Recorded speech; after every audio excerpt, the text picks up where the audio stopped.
I know there's a criticism out there that my administration has been spending with reckless abandon, pushing a liberal social agenda while mortgaging our children's future. The worst thing that we could do in a recession this severe is to try to cut government spending at the same time as families and businesses around the world are cutting back on their spending.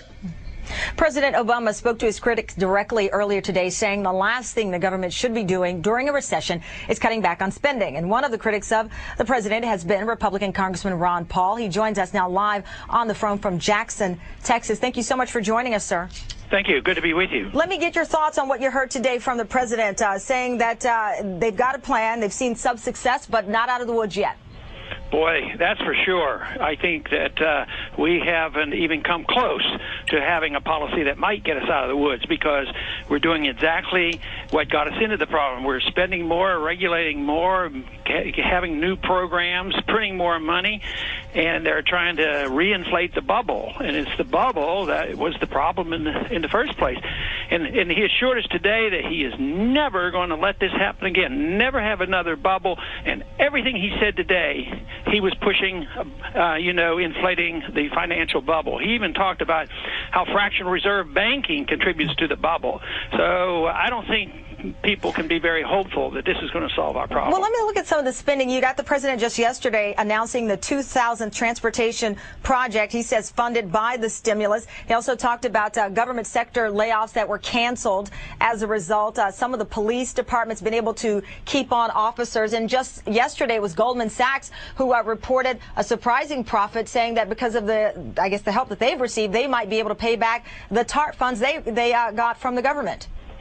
But the problem is nobody in Washington, a bureaucrat or a politician, isn't smart enough to know how to allocate capital.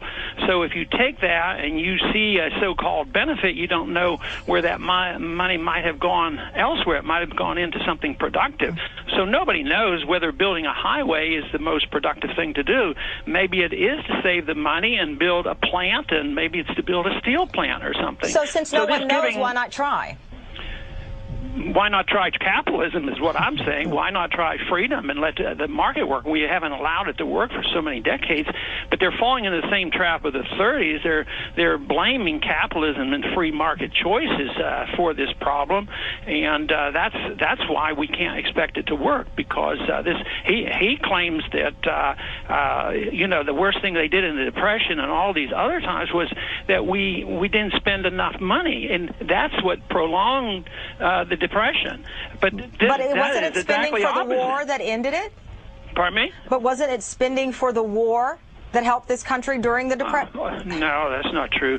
Because at the end of the 30s, when the war was starting, it put people to work, but they were still very, very poor, and they had rationing. I remember those days, and the economy was very weak here at home. The people were suffering, and there was shortages. The Depression ended after the war. After the war, taxes were cut by 1/3, spending was cut by 2/3, and he's claiming never cut spending. The end of the Depression came with cutting spending and cutting taxes. Let me get in real quick, because I want to ask you, there was this Gallup poll, Americans asking who are they confident in right now to fix this economy. 71% said President Obama, 51% said the Democratic leadership, 38% say Republican leadership. You bring up the war and getting people back to work. The president said more job losses and foreclosure on the way, but even with that bleak outlook, and you hit hard with the jobs issue, it looks like Americans still have confidence in this president over the Republican Party. Well, of course, that doesn't prove a whole lot, because they had a lot of confidence in Roosevelt, and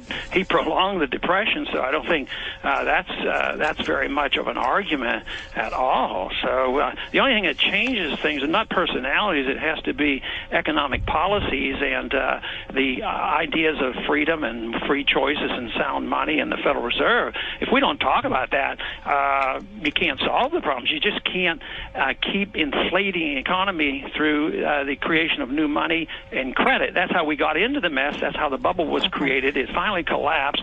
The market is saying you have to have a correction. Individuals have corrections, and he admitted it. The people are knowing they're tightening their belts. They're looking for jobs. They're working hard, and they're saving their money. Right. That's what a country has to do as well. You can't start a war to get out of the depression. That scares the living daylights out of me. I know there's a lot more to talk about here, and I wish we could continue. We're out of time, but thank you for making time for us today. Thank you.